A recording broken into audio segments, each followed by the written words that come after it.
Dan pada kali ini kita cuba fokus kepada satu kawasan yang berada di tengah Asia, bersepadan dengan China, Mongolia, Kazakhstan, iaitu negara yang pernah merdeka, negara Islam yang tulen, iaitu Turkistan Syarqiyah ataupun Turkistan Timur. Dan kita lihat sejarah daripada bumi ini. Kalau kita lihat sejarah bumi ini, dia bermula dengan satu bangsa, iaitu anak kepada Yafith bin Nuh AS. Yafith mempunyai beberapa orang anak. Daripada keturunan Yafith inilah menurunkan bangsa-bangsa yang mendiami di kawasan Asia Tengah, termasuklah bangsa Turki. Dan anak salah seorang daripada anak Yafith bin Nuh AS, selepas mereka selamat daripada banjir yang besar, mereka mendarat di kawasan sepadan Turki dengan Georgia. Maka tiga anak yang selamat bersama dengan isteri masing-masing berpindah ke tiga kawasan yang berbeza. Dan Yafith berpindah ke Tengah Asia dan menurunkan baka ataupun zuriat yang ramai. Di antara keluarga yang dominan ialah keluarga Turk. Nama Turk ialah anak kepada Yafith. Turk ini menghasilkan 8 dinasti yang cukup terkenal dalam sejarah dunia. Termasuklah bangsa Hun, bangsa Cina, bangsa Gotuk, satu daripada bangsa Turki, bangsa Avar, Ugur yang kita sedang bincang sekarang ialah Ugur yang mendiami Turkistan Timur, dan bangsa-bangsa lain termasuklah Seljuk dan juga Osmani. Osmani ialah yang memerintah Osmaniyah pada masa yang dilewat. Dan bangsa-bangsa ini terkenal sebagai bangsa yang dominan dalam sejarah manusia, menguasai sebahagian besar dunia, dan ditakdirkan keluarga Yafith bin Nuh AS ialah kuasa yang menguasai dunia. Keluarga Sem bin Nuh AS ditakdirkan Allah banyak berikan kenabian, ilmu, nubuah, hikmah kepada anak yang diturunkan kepada Bani Sam bin Nuh AS.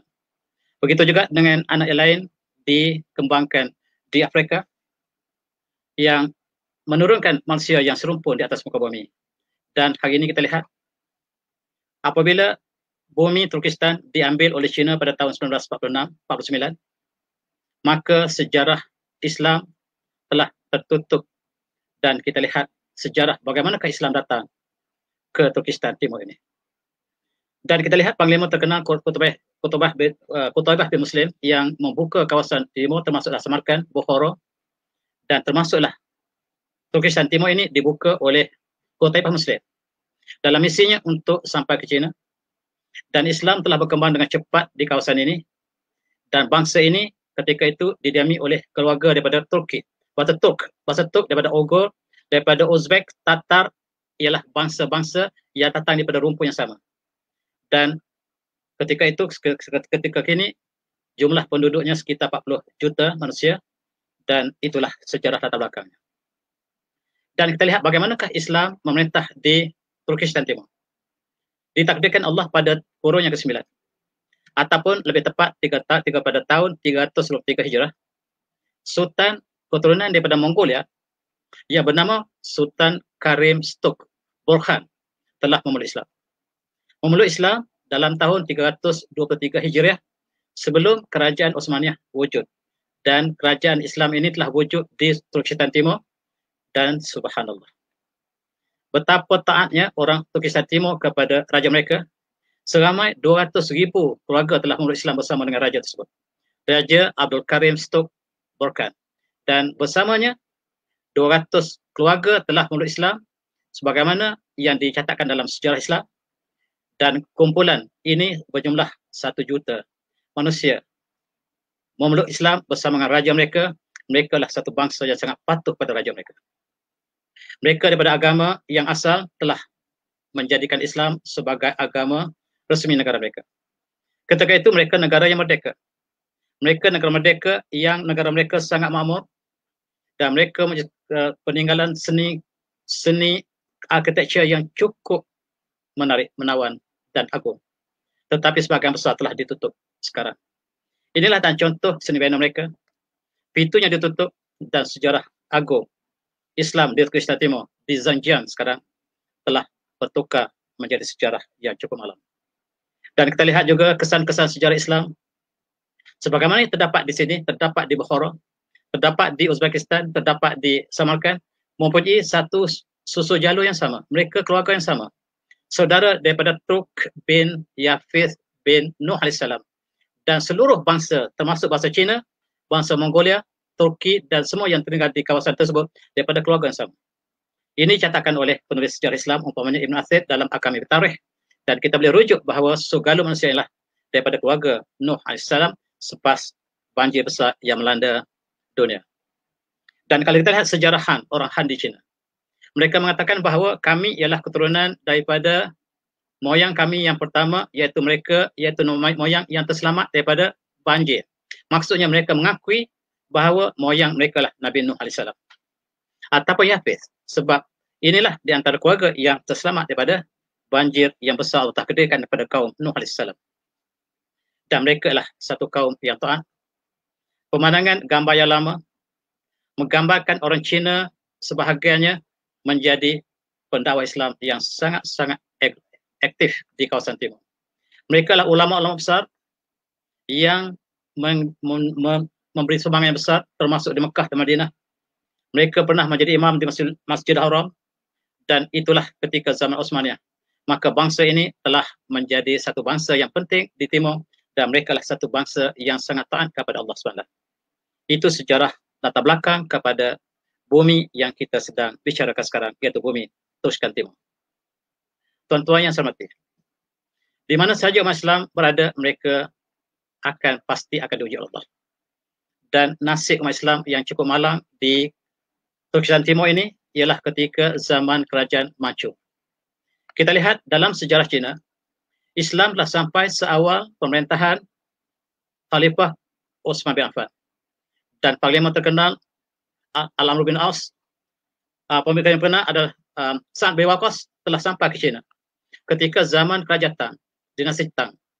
Kemudian selepas kerajaan Tang, kerajaan dinasti Song telah memberikan ruang kepada umat Islam untuk mengembangkan Islam di China. Kemudian datang dinasti Yuan, iaitu dinasti Mongol yang asalnya datang untuk menghancurkan Islam di Baghdad. Tetapi mereka tertawan dengan umat Islam dan mereka melantik umat Islam menjadi gubernur mereka di China, dan ketika zaman kerajaan Yuan, Islam dilaksanakan di China. Selepas itu kerajaan Ming, kerajaan agung Islam di China ialah kerajaan Ming yang melaksanakan Islam sepenuhnya ketika zaman kurun yang ke-15 dan 16. Tetapi sayang, selepas kekalahan kerajaan Ming, Islam Ming terakhir Islam di China, maka diambil alih oleh dinasti Manchu, dan Manchu menunjukkan sikap yang keras kepada umat Islam. Mereka membunuh Islam, dan dikatakan mereka masuk ke Turkistan dan mereka tidak keluar sehingga membunuh 50 ataupun 60 ribu umat Islam, dan itu dilakukan oleh Manchu. Dan selepas Manchu datanglah revolusi Dr. Sun Yat-sen, dan sekarang itulah sejarah Islam di China. Dan Islam bertapak di China begitu lama, tetapi sejarah malang telah berlaku selepas kerajaan Manchu. Kalau kita ingin mengenali orang Islam di China ketika zaman dinasti Ming, ialah mereka, ciri mereka lah yang seperti sebelah kiri. Mereka ada sanggul di atas kepala, dan mereka adalah satu keluarga yang besar ketika zaman Ming. Dan tuan-tuan yang pergi ke Beijing sekarang, masuk ke Forbidden City dibina oleh Maharaja Yongle, Maharaja Islam yang terkenal. Tetapi sejarah barangkali tidak dinyatakan demikian. Kemudian diganti oleh orang Manchu kebanyakannya mereka rambut panjang toncang ke belakang. Dan dalam filem Cantonese yang ditayangkan ketika tahun 80-an dulu, kita lihat waktu petang, yang peperangan antara Manchu dan Ming ini, sebahagian mereka menyebut subhanallah, menunjukkan bahawa tentera Islam. Sejarah ini barangkali tidak diperkenalkan dalam sejarah moden hari ini. Dan kamu akhir sekali ketika zaman Republik China, maka mereka telah menjadi masyarakat yang moden sebagaimana yang kita saksikan pada hari ini. Tuan-tuan yang saya hormati, masyarakat Ogo, masyarakat Turkistan Timur telah dizalimi oleh berbagai dinasti sejak 300 tahun yang lepas. Dan kita coba fokus apakah yang berlaku sekarang. Dan apa yang berlaku sekarang lebih dahsyat. Menjelang kerajaan Manchu, ketika itu di kawasan China terdapat dua kaum Muslim dan bukan Islam. Islam dan bukan Islam telah bertembung kerana mereka terlibat dalam perlombongan timah, perlombongan perak. Dan kerajaan Manchu menyudahi sebelah bukan Islam. Lalu umat Islam dibunuh beramai-ramai dalam peristiwa tersebut. Ini berlaku dalam tahun hujung kurun yang ke-19. Sejak itu kita lihat Ming menunjukkan, kerajaan Manchu menunjukkan sikap yang keras kepada umat Islam, termasuklah apa yang berlaku di Ogor. Dan pada tahun 1949, nasib malang umat Islam Xinjiang. Bumi mereka ditukar nama menjadi Xinjiang daripada Turkistan Timur dan diperintah oleh China, dan pada tahun 1949 maka bermulalah tribulasi mihnah yang tidak dapat kita gambarkan apakah yang berlaku pada umat Islam di sana.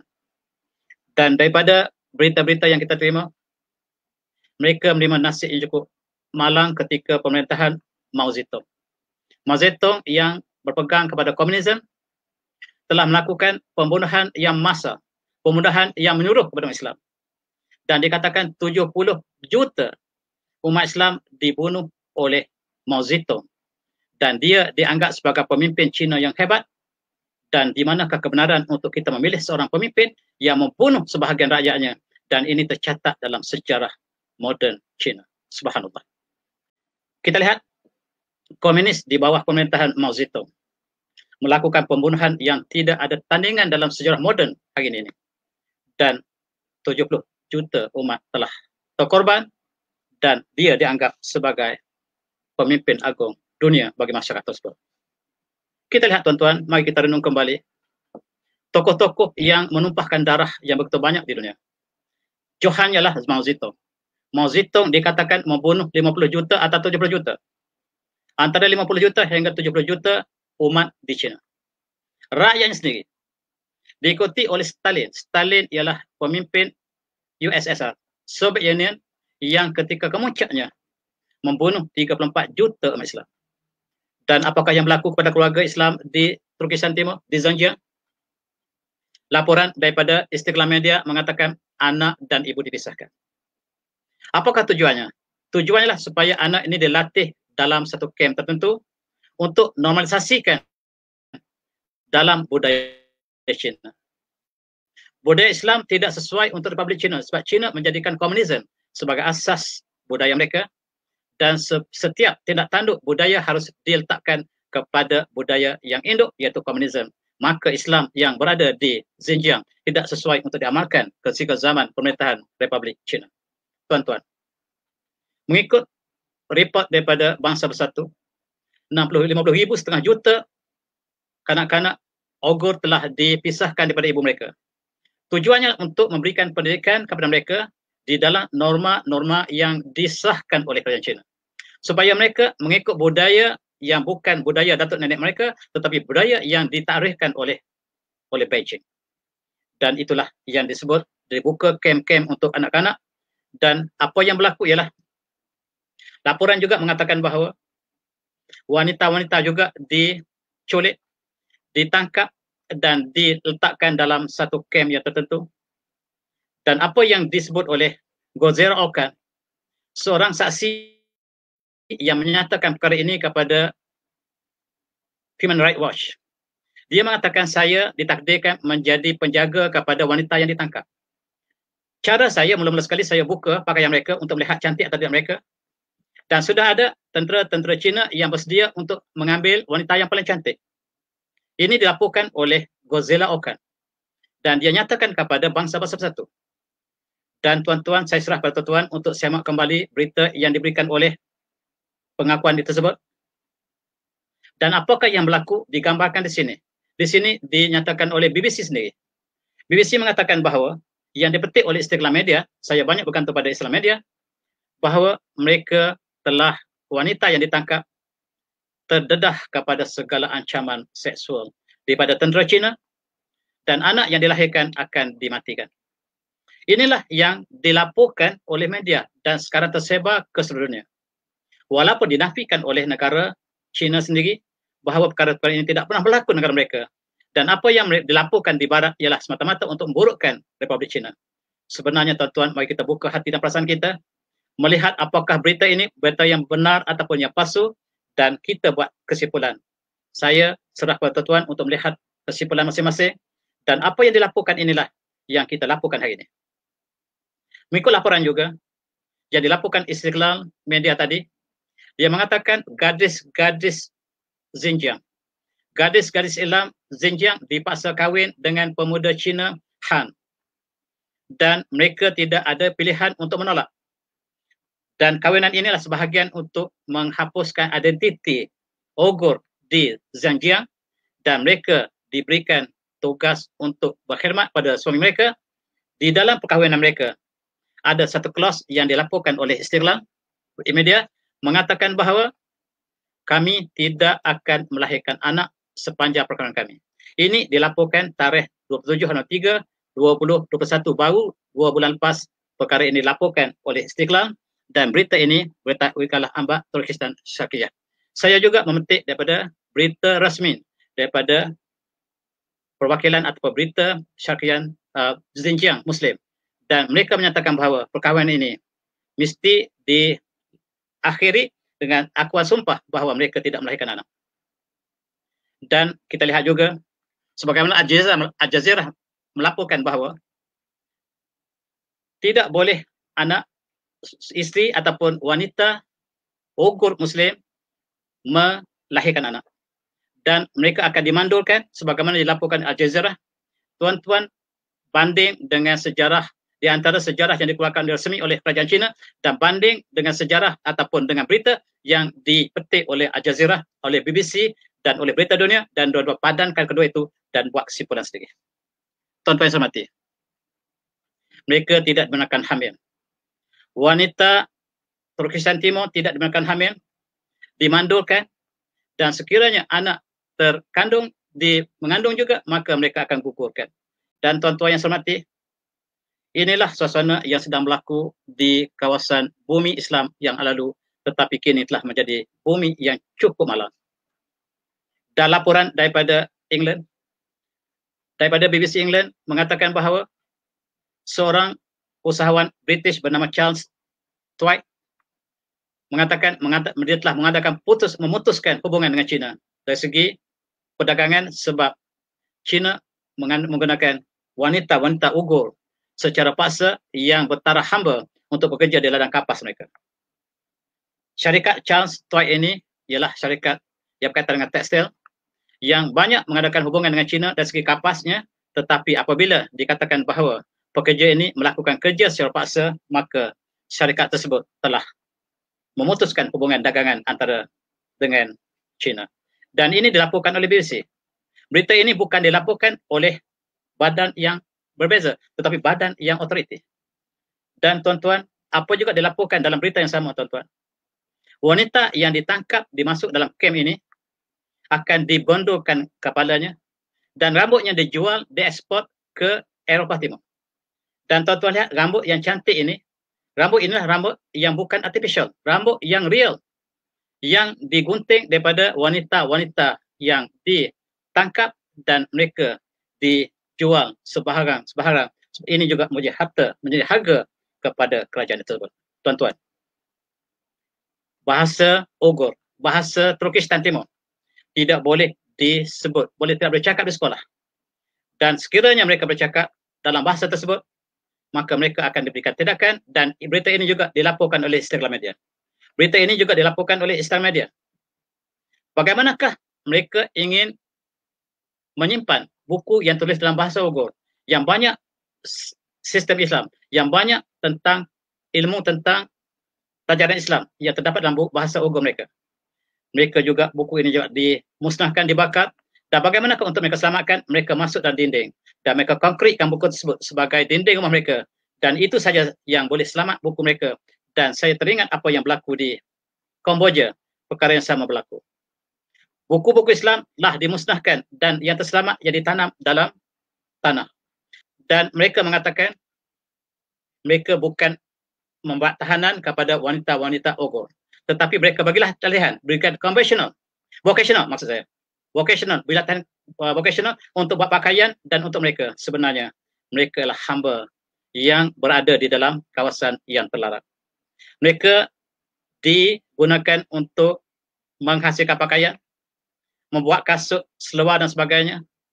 Dan apabila ada pemimpin yang datang untuk melawat, mereka bawa ke sini dan menunjukkan bahawa sini rakyat Uyghur diberikan latihan yang sempurna untuk tujuan tersebut. Sebenarnya tuan-tuan, yang berlaku ialah mereka tidak ada pilihan, mereka tidak boleh balik ke rumah mereka, mereka ditempatkan dalam asrama khusus dan mereka tidak mempunyai identiti, tidak mempunyai hak yang sepatutnya diberikan, dan ini dilaporkan oleh Istiqlal TV. Bulan puasa yang lepas dilaporkan oleh seorang penulis bernama Sarhan, mereka tidak dapat melakukan amalan agama mereka, tidak boleh berpuasa, bahkan tidak dibenarkan berpuasa. Mereka dikehendaki minum arak, dan ini juga dilaporkan oleh tuan guru yang terima Al-Quran tadi. Dia juga dipaksa untuk minum arak di dalam penjara. Dia laporkan, dan ini diberitakan di Turki. Berita ini saya baca di Turki, dia dipaksa untuk minum arak. Dan tuan-tuan, di manakah hak asasi manusia? Di manakah hak asasi kita untuk tidak kita melakukan perkara haram, tetapi tidak berlaku di sini. Dan seorang lagi yang bernama Muhammad As-Sayyid Hamid, dia berada di Turkistan Timur dengan satu misinya, dan apabila dia keluar ke negaranya, dia menulis apakah yang berlaku di Turkistan Timur. Tuan-tuan boleh percaya pada dia, tuan-tuan boleh tidak percaya pada dia, dan dia rakamkan gambar seperti ini. Umat Islam dijahit matanya sebab satu kesalahan yang berlaku dalam kem tersebut. Mereka yang bersolat akan menerima nasib sebagaimana yang digambarkan oleh Muhammad Sayyid Hamid ini. Saya tidak pasti siapakah dia, tetapi banyak dia menulis tentang pengalamannya di Turkistan Timur ataupun di Xinjiang.